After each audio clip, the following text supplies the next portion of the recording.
Nye sager om lægers hemmelige koder på Herlev Hospital. Vi har tidligere her på nyhederne fortalt om patienterne Lily Hynemørder, Ruth Martens og Else Klarskovs mand Børge. Alle tre havde i deres journaler koder, de intet vidste om. Koder, der betød, at de ikke ville blive genoplivet i tilfælde af hjertestop. Ifølge Herlev Hospital var der tale om enkelttilfælde, hvor patienterne ikke blev informeret. Men nu er flere sager dukket op, efter seere har skrevet til TV2-nyhederne. En af henvendelserne drejer sig om 64-årige Vinny Jensen. Hun døde på Herlev Hospital for et halvt år siden. Vinny Jensen boede her i Skovlunde sammen med sin mand.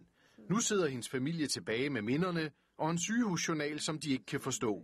For i journalen optræder en kode, som familien intet kendte til. Det synes jeg var lidt mærkeligt, at der står sådan en kodesprog i en journal. Hvorfor ikke bare skrive det, som det er? Trine Jensens mor Vinny blev indlagt i august sidste år på Herlev Hospital. Hun var syg af kræft, men hendes ønske om at leve var stærkt. I 2007 tog hun til Kina i håbet om at blive helbredt der.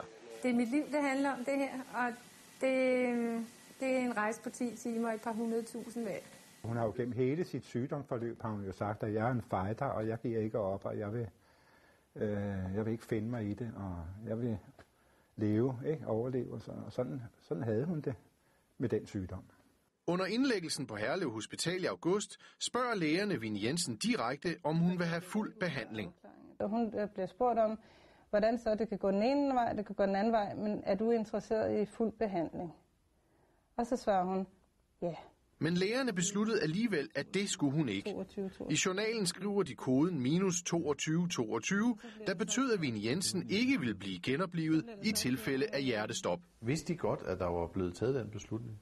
Overhovedet ikke. Det blev vi ikke informeret om. Blev din mor informeret? Det var hun heller ikke blevet informeret om. Hvad synes du om det, at I intet fik at vide? Det synes jeg er meget mærkværdigt. Og jeg synes, det er underligt, hvordan en læge kan træffe den beslutning, uden at informere hverken os som pårørende eller min mor som patient om det. Dagen efter koden blev skrevet i journalen, fik Vinny Jensen hjertestop. Der er sygeplejersker omkring hende i den situation, og vi er omkring hende. Og vi træder tilbage, sygeplejerskerne går hen og kalder hendes navn nogle gange, og prøver at dunke hende lidt, prøver at stikke en slange ned og suge lidt en gang. Og så siger de nej. Giver de en hjertemassage? Det gør de ikke. Hun får ikke noget hjertemassage. Hun fik jo ikke en fuld behandling, for det må jo være, når hun så giver op, altså når hun pludselig dør, så gør man et eller andet for at få hende livet op igen. Og det gjorde man ikke. Nej. Det gjorde man ikke. Men familien Jensen er ikke de eneste, der har fundet koder, som de intet kendte til. Bente Nielsen mistede sin kræftsyge mand for 2 år siden på Herlev Hospital, og i hans journal optræder koden -555, der ligesom -2222 betyder, at genoplivning er udelukket i tilfælde af hjertestop. Det synes jeg egentlig er forfærdeligt, fordi der sidder nogen og bestemmer om liv og død.